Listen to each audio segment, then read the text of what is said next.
So somebody was asking what I feed, and I couldn't get the email to respond. This is the mix. Generally that would have no corn in it, but my feed store was out of the no corn. For the summer I get the high protein, which just has more peas in it, and I add the pellets. I got the pellets at Tractor Supply. They're all grain. There's no animal byproducts. Generally it wouldn't have any of the popcorn in it. And then I start that when it starts to get warm in the spring, and then as soon as it starts to get cold again, or the babies are done, I stop with the pellets, and I'll get the mixed with the popcorn in it for the winter. And then I get an extra bag of popcorn, and when it gets really cold I add about as much popcorn as I have pellets in here now. So it's kind of heavy on the corn. They eat more corn. Important thing for feeding is not to leave any on the floor. My birds eat about a cup in the morning and a cup at night. I got 20 birds. They're small birds. So I use an actual measuring cup just so it works out and I can keep track of it. And I'll show you how much I feed, how much they leave. They have food during the day. I don't let them, they're not out of food. I don't let them, they don't have to eat every bit of it. I leave some of it in the feeder, but by the time I feed them the second time, there's nothing in the feeder. So I'm kind of in the middle of like a racing homer. Guy feeds, and whatever they don't eat for 10 minutes, they pick up. These are fancies, so I let the food kind of stay for, it's probably in there for 3 or 4 hours. And then at 8 hours I refeed them again before dark. And I cut back or increase depending on how much is in the feeder. I won't put so much in if they're not eating it, but a cup is pretty close twice a day. So I fed these guys in about I don't know, 15 minutes ago. That was a full cup, and they pick out what they want first, and they leave a little bit. So after 15 minutes they have about this much, which is probably a third of what I put in. So I'll leave that. It's all the stuff they don't like that much. Like the corn now is sitting, it's very warm, they don't want to eat the corn, but I don't want to waste money, so they can eat it and it'll be fine. And they really don't like the pellets that much, but they have all kinds of minerals and stuff in them, so they're real good for the babies. So I leave those in there too. And you can see there's a tiny bit on the floor. They'll pick it up. It's not, prefer not to have any on the floor, but you're going to get a little bit. So I did really good this year. I've got a lot of birds in here. I had 3 original pairs. There's 1 original pair there, and the other original pair there. And the 3rd pair I gave away because a guy came with his kids and he wanted to start with some young ones this year. I took my nest bulls out.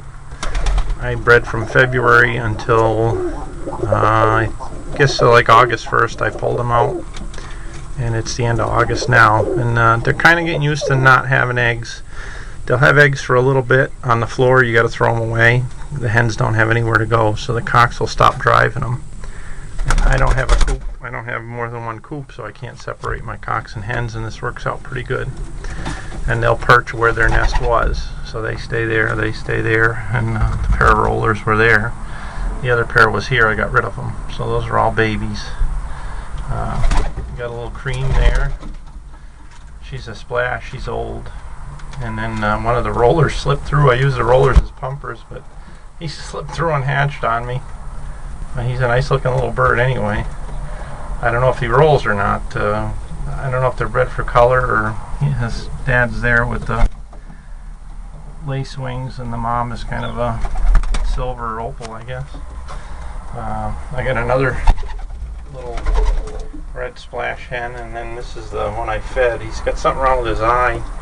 Turned out to be a little cock. He's yellow, so he's got the dilute factor, and he's a nice looking bird with pearl eyes. I got a little dun, gonna be a hen. I got a little almost white, gonna be a hen. I'm gonna try to get some whites. I think that's a little cock. He's kind of a, I don't know what he is, tricolor. And red grizzle. I think that's a cock. We got a Duluth grizzle cock. Little kite marked. He's the only one from the other pair I have that I gave away. And then that's Duluth grizzle hen. And that's it. Nobody outside. That's all of them, I guess. Oh, I got this little T-check. Blue T-check. He's the Dunn's, I'm assuming, brother, but I guess you can have two hens. He's tiny if he's a cock. He's going to be a nice, good breeder for me, because the smaller the better with the Portuguese tumblers. But that's everybody. I got rid of 7. I got rid of the family. This guy's family, his mother and father.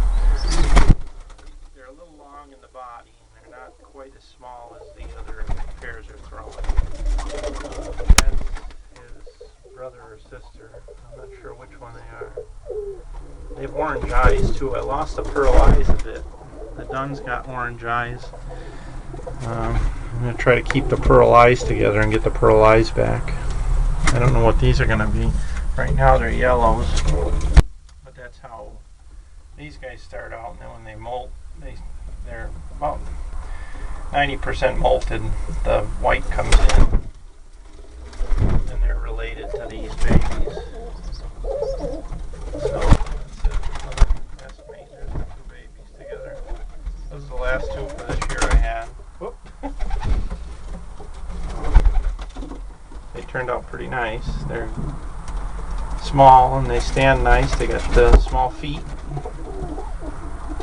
and I think they're going to have pearl eyes. They're still coming in with the eye color, but I really like the white. I'm hoping she'll I guess if you make grizzles together long enough, you'll get whites. So I'm going to try to keep mating the grizzles together and see if I can get some whites. That's my basic understanding of what you're gonna throw. And I'm gonna keep this real good pumpers, these rollers. They raise some Portuguese for me, and I'll keep those guys, especially if I get a bigger coop. That's my star hen there. She's the mother to the Duluth grizzles and the almost white one, and she had that dark head tricolor. That's her father, so he's a tricolor. And then these guys, obviously the white wing cream has babies. That's a non-Duluth, so she's a red splash or grizzle little hen. That's her sister from a different nest mate. That's baby. I hand fed. He came down in February. He's one of the oldest birds and young ones. He landed on the floor with a group of them, and then he was the smallest, and they all squashed him. By the time I found him, he was frozen pretty much. I sat in front of the bathroom heater with him for a few hours and warmed him up, and then started feeding him, and he made it. But I don't know. I think it's his eye is screwed up. He'll still raise babies, and he's good. He's a nice-looking bird, pearl eyes, and he's a Duluth splash. He thinks I'm his mate, kinda. He likes me.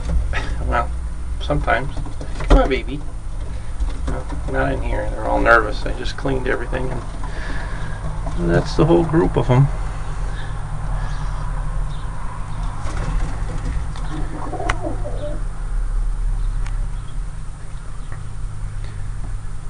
Trying to figure out how to inject them. I don't know. I've never done it, and they're real small. I don't know if I'm going to give that a shot or not. Most of the guys seem to be vaccinating. I haven't vaccinated anything, so I'd hate to lose you. The one that gets sick is always the one you like the most, so I'm going to have to get rid of a few of these. I don't know which ones. I'd like to keep them all. I might have to build a bigger coop. another small coop like this would be good. Real easy to take care of. Clean it in about 15 minutes, so it's nice. Well, that's how the breeding season went. I hope everybody's having good luck out there.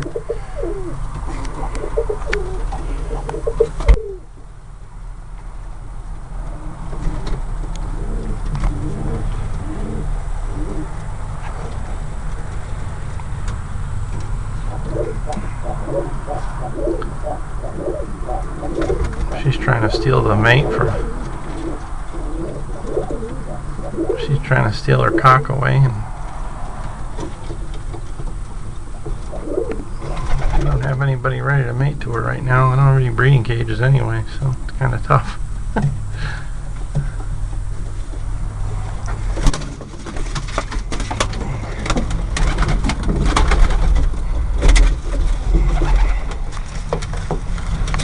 This guy came out with a bit of a crossbeak. I lost one baby this year. He had a crossbeak, and that's from this pair. And he's got a bit of a crossbeak. It doesn't seem to affect him. He's not going to sit still.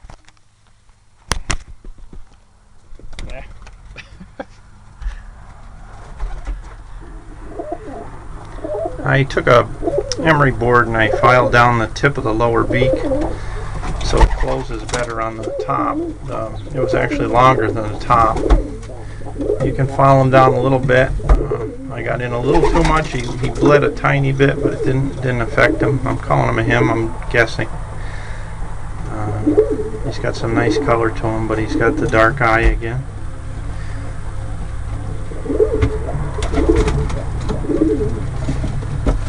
It's probably my favorite little hen there.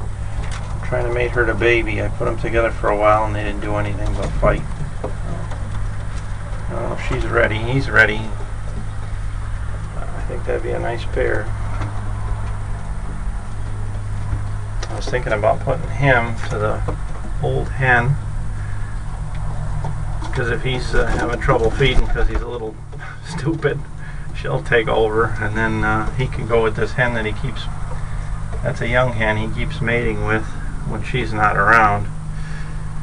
And that would be a nice pair too. See what they throw. She's the parent. She's the baby of this pair. So it would be a good swap to put her to this cock. See what I get out of it. He throws dilute factor babies, and she's got dilute. I don't know if she can carry it because she's a hen. So I don't know if that would matter or not. I don't know that much about it. Her parents are dilute and an almond. I got one almond. I gave it to the guy. He took the almond baby. I want to give him some from each pair so he didn't have all the same brothers and sisters. Well, I'm going on and on. I love talking birds. Thanks again, Danny Joe on Color Pigeons. I had a baby with a splayed foot, and I zip tied the feet together like he showed online, and it worked great. 3 days, and that baby's walking no problem. So I don't remember which one it was, but it worked. Another tip from Danny Joe on Color Pigeons. It's a great website. So thanks to him.